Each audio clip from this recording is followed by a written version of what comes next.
Down the right field line, pretty well hit. LaVarn way is the right way here tonight. Yogi Berra said it's 90% mental, the other half is physical. My name is Ryan LaVarnway, Major League catcher and minor league grinder, and I've spent the last 15 years playing professional baseball while evolving my mindset. I'm fascinated by optimizing that 90%. In this show, I'll talk to elite athletes and mindset coaches about what makes them tick and how they've overcome obstacles in their own careers on the way to finding success. This is Finding the Way. Hey guys, welcome to Finding the Way. This is Ryan LaVarnway, and today I am joined by Miranda Holder. I'm so excited for this conversation. She is a former endurance athlete trying out for the U.S. national rowing team, almost made it to the Olympics, and had a little health problem that ended up ending her career early, and she pivoted, and now she is a leadership coach and a personal coach. And I'm really excited because I think what she does is so cool, and we'll get into that in a second. Miranda, thank you so much for joining me. Ryan, thanks so much for having me. So rowing. Let's start with your athletic career because this is a sports-themed podcast. How did you end up in rowing? Where did you see it taking you? And then tell me a little bit about how it ended, because that's, I think, every athlete's greatest fear. Yeah, well, no one's more surprised than me that I got there in the first place because I was last picked for kickball, like the most awkward, non-athletic kid ever. Like, it's crazy, but I think in middle school I was like, I'm just going to figure this out. And so I picked up basketball and soccer and then ran track through high school and captained all my teams. And then wasn't good enough to keep doing those sports in college, but my dad had rowed.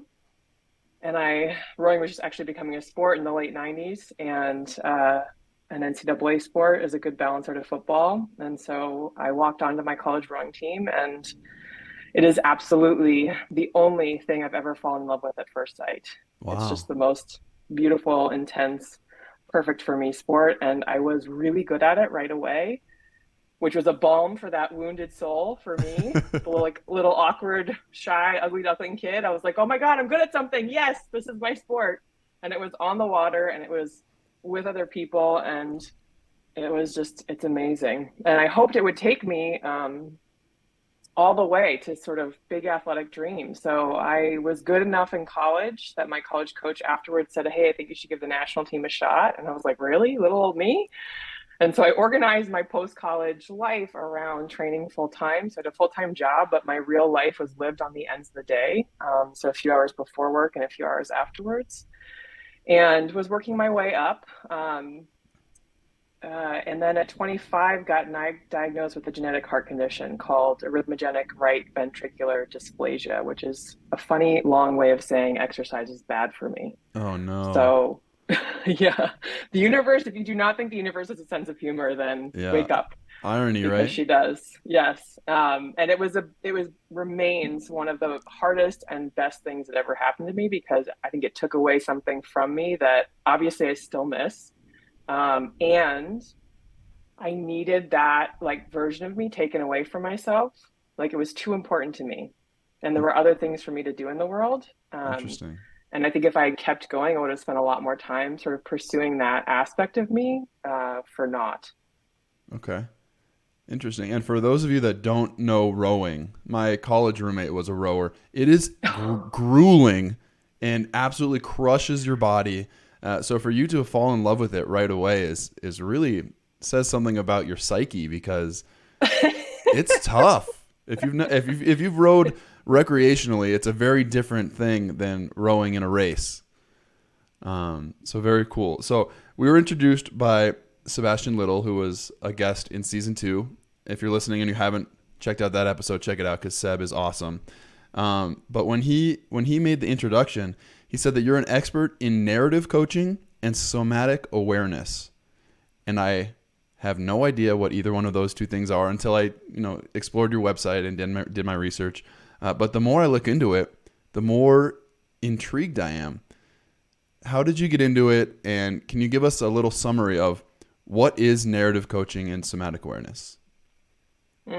Well, I studied narrative coaching under David Drake, he came up with the whole concept, and it's in the most simple form. It's just a way to use somebody's story to help them develop. So our growth edges live in our stories, and our openings for those edges live in our stories. And so it's just using that person's story. I say just like it's so simple, but it is. It's helping that person use the story, whatever story they're in, to help them go further. So that's the narrative piece of things. And then somatic awareness. Somatic is just a fancy coaching word for body. And like I call it, the term I've really come to use is embodied intelligence. So what I'm incredibly passionate about is essentially getting people to trust their bodies and trust themselves. It's not something we're taught in our culture, as you're well aware, to trust your body and to trust the intelligence that comes up from it. And I want a world where more people are trusting their bodies and integrating their embodied intelligence in addition to their cognitive intellectual intelligence, because I think we absolutely need both. And the biology supports that. That's so interesting. You say on your website, everybody talks about having a gut instinct, or you talk about what the heart wants and listening to your body. But I think so often, especially as you said in our society, that's thrown out as, oh, you don't have a reason. It's not logical. It's not rational. So how do you counteract that argument? Well, I point to the science. Neuroscience has demonstrated that we make decisions emotionally and instinctively, and then we logic it back. Like we add the logic and the cognition after. And so, like, let's just start there. Number one, like that's what's happening in our brains. And there's actually more information going up through our vagus nerve, which is the big bundle of nerves that runs all throughout our body. It's kind of like a big tree trunk through your abdomen. There's more information and data coming up through your body to your brain, and from your brain going back down to your body. So your brain is trying to process a lot of this, but there's more data, real-time data going up. And our brains we also know this from neuroscience, our brains are excellent prediction machines. They're looking ahead toward the future. They're trying to anticipate. They're less good at looking at the real-time data. Our bodies are always in the present. They are always telling us what's important to us right now, and our values live in our bodies.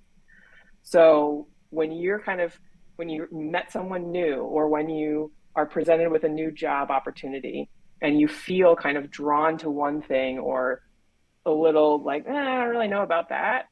That's the real-time data of your body saying, hey, this is a job that's in alignment with your values, which is why you feel really good about it. You feel a lot of energy, excitement. There's a lot of possibility here. Or like, this person kind of is not your speed. So maybe go to the other person over there.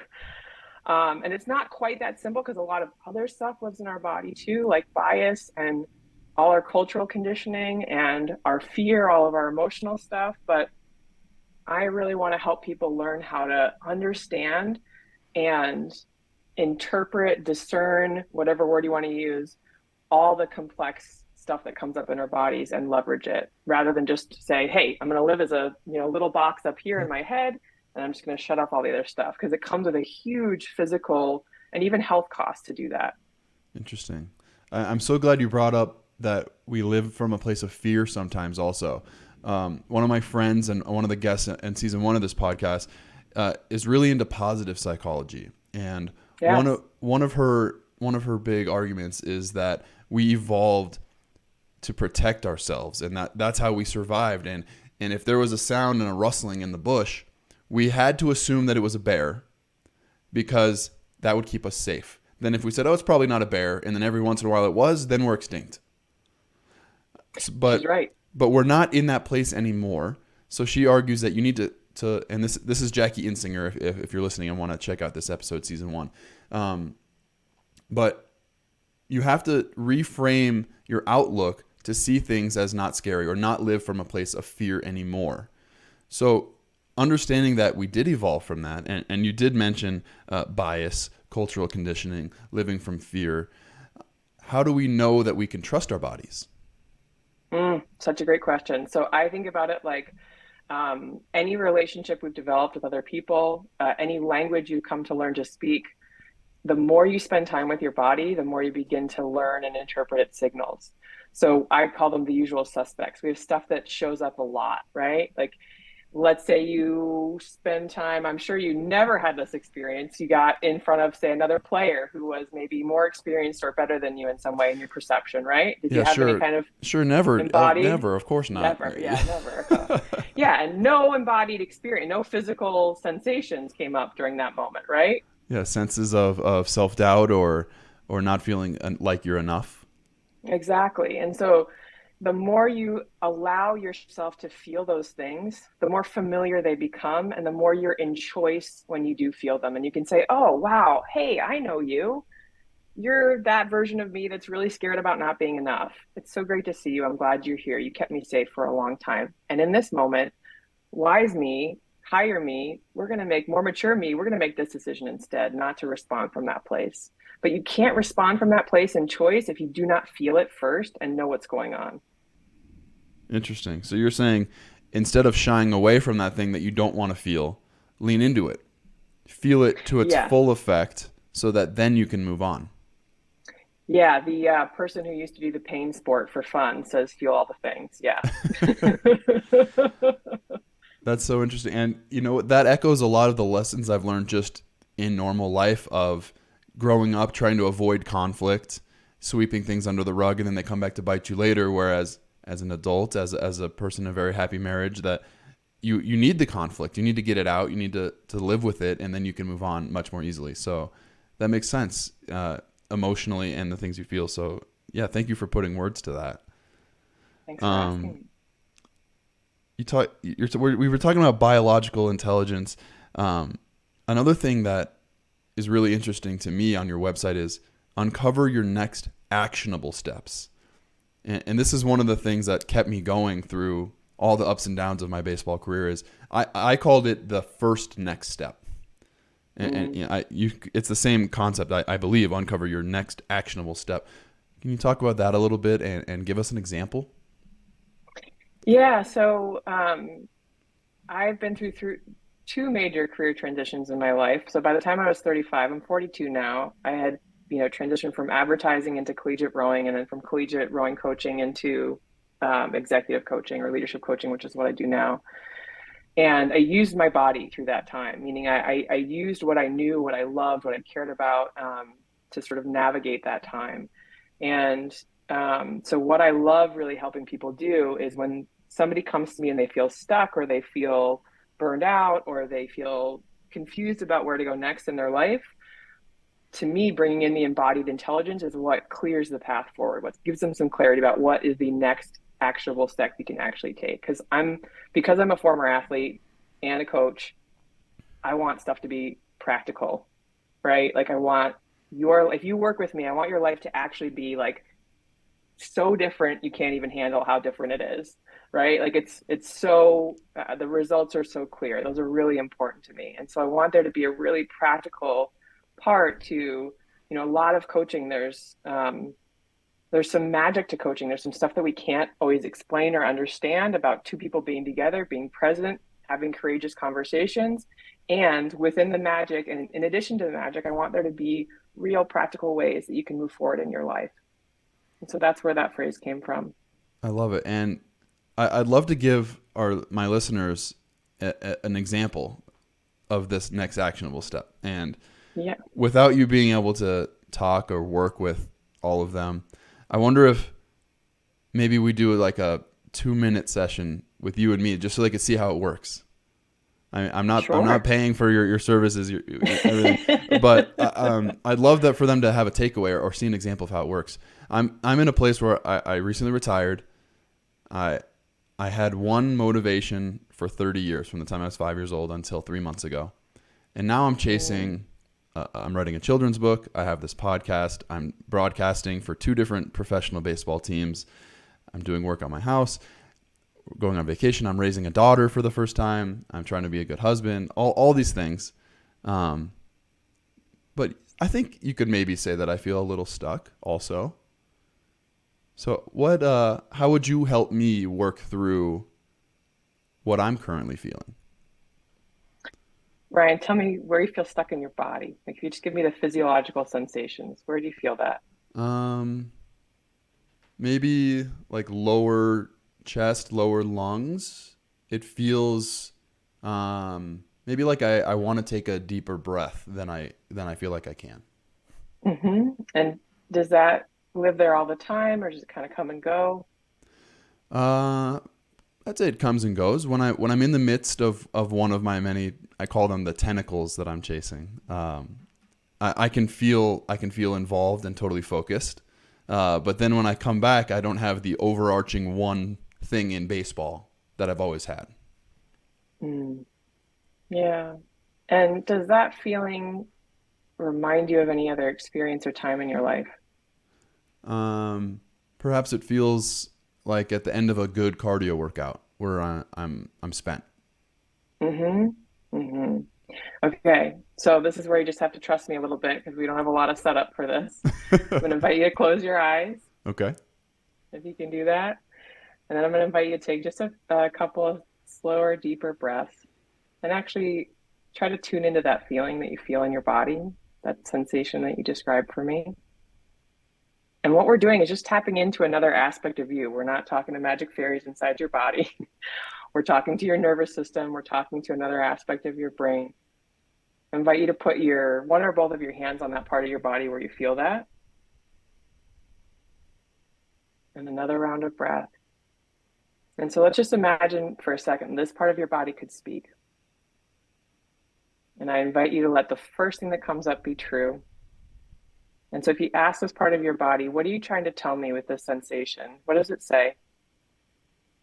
Wow, I feel like I could like tear up right now. This is like really powerful. It's telling me to slow down.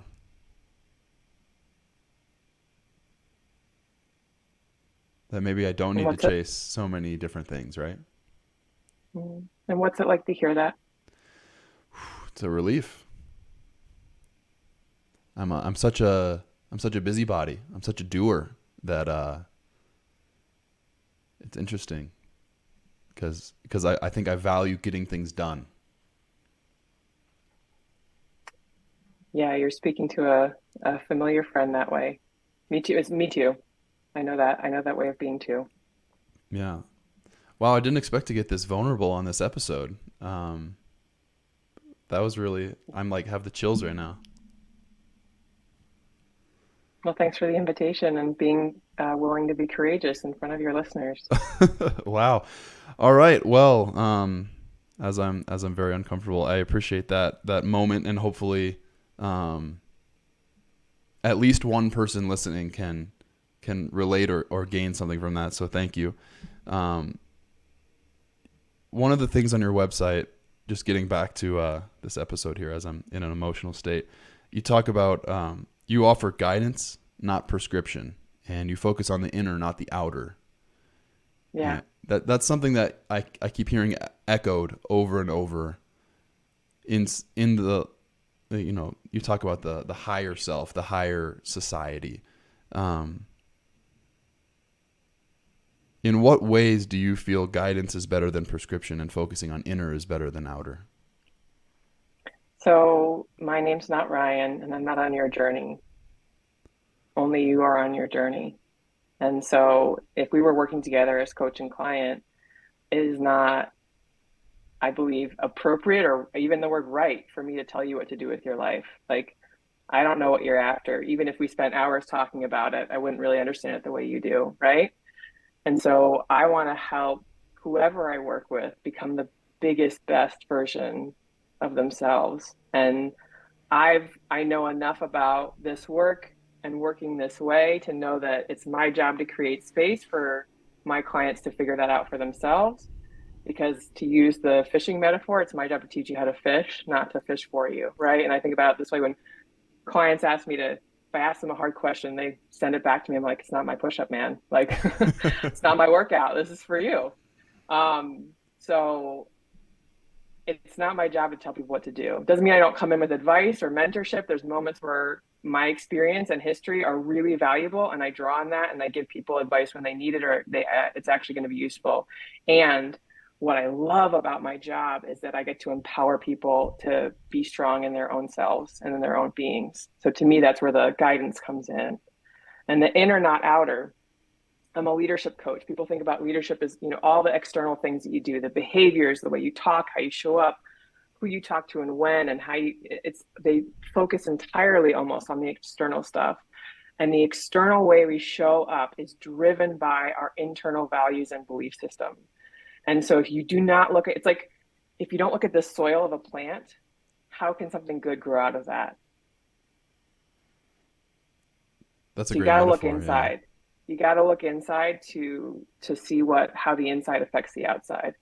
Again, that comes back to my practicality. Like, I want things to change for people. So we're not going to do superficial stuff because I want things to be really different. And so I know where to go to make that happen. That's great. Yeah. The soil, looking at the soil of the plant. That's a really powerful metaphor. And that's one that I haven't heard before either. I've been told I'm good with metaphors. Perfect. Well, I know you have a hard stop. I also have a hard stop. But before I let you go, there's always one question I ask every guest before the end of the episode. And that is, if you could speak to a young Miranda that had big dreams or honestly that felt a little awkward and felt like she didn't know which way to go and hadn't fallen in love with something at first sight yet, or you could speak to someone else that is another version of you right now, what's the best advice you could give them? I've written about this, so it's ironic you're bringing it up. But yeah, what I would say to a younger version of me is you are bigger and wilder and more powerful than you can possibly imagine. And do not let the world make you small. Like, keep believing in what you feel, and you will find people who will help support you. I didn't have a lot of friends as a kid.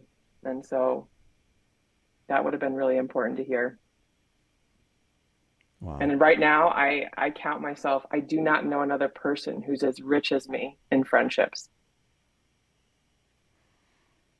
It's so powerful. Well, I think this was probably my favorite podcast episode that I have filmed because I was so moved by you, or I guess you helped me move myself in only the way that you can. So Miranda Holder, thank you so much. I hope everybody listening can see at least how I was moved and have a version of that for yourselves in some way. Just to see you, how you went about that process in 2 short minutes in the first time that we've spoken, was really, really powerful. So Miranda, thank you so much. I'm Ryan Lavarnway. This was Miranda Holder. This is Finding the Way. I'll see you next time. Thanks for listening to Finding the Way with Ryan Lavarnway. Find previous episodes on Apple Podcasts, Spotify, or wherever you listen to podcasts.